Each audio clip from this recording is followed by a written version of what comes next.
اورې پلاره زوی اوس به ته د زاړه کور کې د ما څخه نه اوسېږې اوس زما نوکري ولګېدله छोटा सा मेरा जहां है هو ما ته معلوم و زوی زما زوی به کامیابه کېږي هر سړی به جوړېږي بس سمه ده پلاره ته اوس موبایل کاټ که زه ډېر مصروفه یم سمه ده بیا زه بعد ټلیفون در کوم ټیک دی زوی صحیح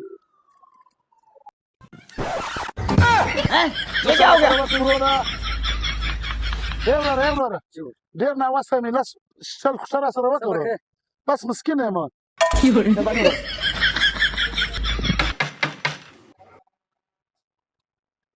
وروره لس شل زوی ته وی پلاره ته وی خو زه خپل کور نه رالم زوی تا خو زما دونه غټه نوکري لګېدلې ده دلته هغه چیش کوې 哎呦我的妈！